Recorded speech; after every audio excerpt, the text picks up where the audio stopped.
নমস্কার দর্শক বন্ধুরা, জয় গোপাল কৃষ্ণ এই চ্যানেলে আপনাদের জানাই সুস্বাগতম। বন্ধুরা, ফাল্গুন মাসের কৃষ্ণপক্ষের একাদশী নাম বিজয়া একাদশী।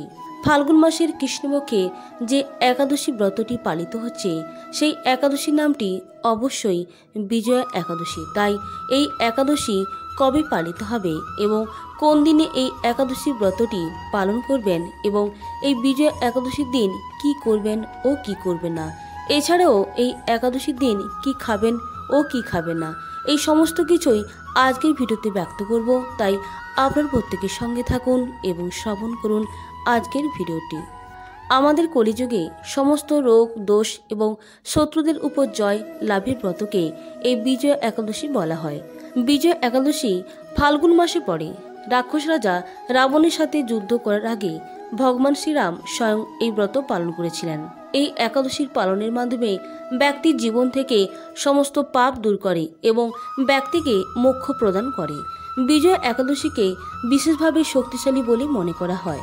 বিশ্বাস করা হয় যে কেউ যথাযথ আচার অনুষ্ঠানের মাধ্যমে বিজয়া একাদশীর উপবাস পালন করে থাকেন, ভগবান বিষ্ণুর উপাসনা করেন, সে জীবনে সমৃদ্ধি, স্বাস্থ্য এবং সুখ লাভ করে থাকেন এবং এই একাদশী ব্রতের মাধ্যমে জীবন থেকে যে কোনো নেতিবাচকতা দূর করতে সাহায্য করে।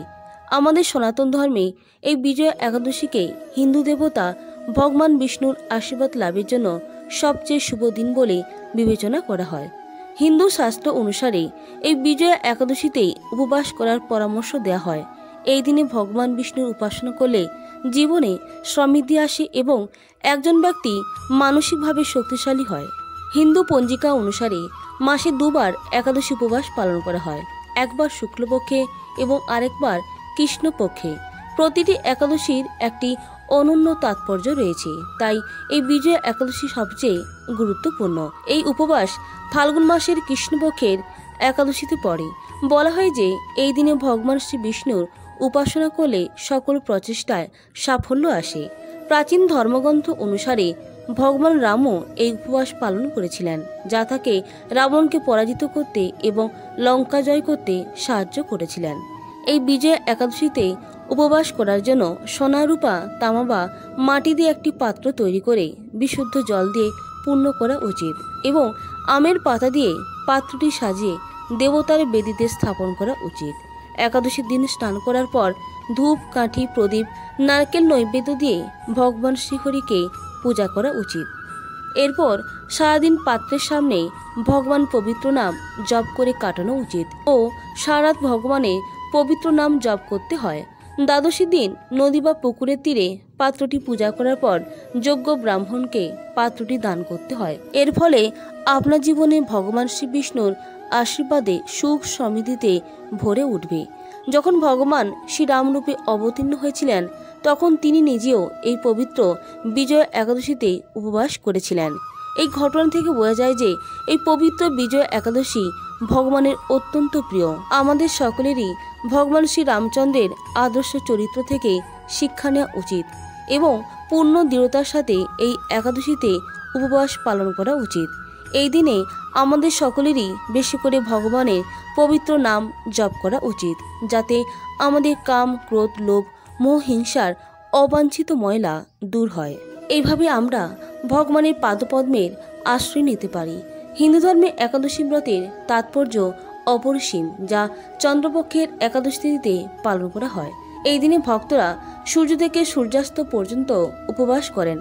আধ্যাত্মিক উন্নতি, ক্ষমা এবং মুক্তির জন্য ভগবান বিষ্ণুর উপাসনা করেন। বিশ্বাস করা হয় যে এই পবিত্র উপবাস মন, শরীর এবং আত্মাকে শুদ্ধ করে, ভক্তদের তাদের আধ্যাত্মিক আত্মার আরও কাছে নিয়ে আসে।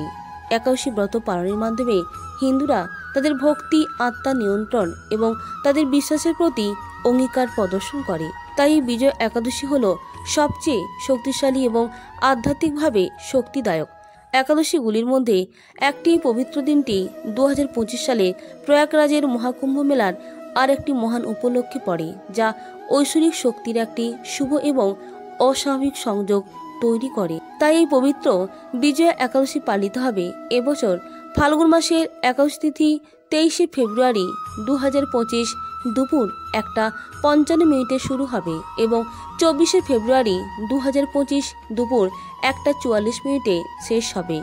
উদয়া তিথি অনুসারে বিজয়া একাদশীর উপবাস 24শে ফেব্রুয়ারি 2025 সোমবার এই পবিত্র বিজয়া একাদশী পালন হবে।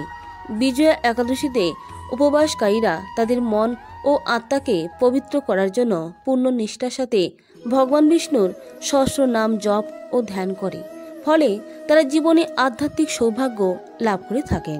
বিজয়া একাদশীর পালনের একটি গুরুত্বপূর্ণ অংশ হল উপবাস। এই দিনে ভক্তরা নিয়মিত খাবার গ্রহণের থেকে বিরত থাকেন এবং একাদশীর উপবাসী নিয়ম অনুসারে একটি বিশেষ ডায়েট অনুসরণ করে ওই দিনে সকল ভক্তরা আপেল, কলা, ডালিম এবং আঙুরের মতো ফল গ্রহণ করে উপবাসের দিন কাটায়। এগুলোকে বিশুদ্ধ এবং হালকা বলে মনে করা হয়, যা উপবাসের জন্য আদর্শ করে তোলে। আবার অনেক ভক্তরা শস্য বা ডাল ছাড়া তৈরি খাবার খান, যেমন মিষ্টি আলু এবং সাবুদানা। এই খাবারগুলিকে হালকা অথচ পুষ্টিকর বলে বিবেচনা করা হয়। এছাড়াও দুধ এবং দুগ্ধজাত দ্রব্য যেমন দুধ, দই এবং পনির এগুলি পুষ্টি সরবরাহকারী বিশুদ্ধ খাবার হিসেবে বিবেচিত হয়। এছাড়াও এই পবিত্র তিথিতে শুকনো ফল যেমন কাজু, বাদাম এবং কিশমিশের মতো শুকনো ফল গ্রহণযোগ্য, যা উপবাসের সময় স্বাস্থ্যকর খাবারের বিকল্প হিসেবে কাজ করে। এছাড়াও কিছু ভক্ত সম্পূর্ণ নির্জলা উপবাস পালন করেন। তারা 4 দিন ধরে জল পান করে শরীরকে আর্দ্র রাখার জন্য। উপবাসের সময় যে কোনো ধরনের আমিষ খাবার, অ্যালকোহল বা প্রক্রিয়াজাত খাবার এড়িয়ে চলা অপরিহার্য, কারণ এগুলো অপবিত্র বলে বিবেচিত হয়। এছাড়াও একাদশীর দিন ভুলেও করবে না এই কাজগুলো।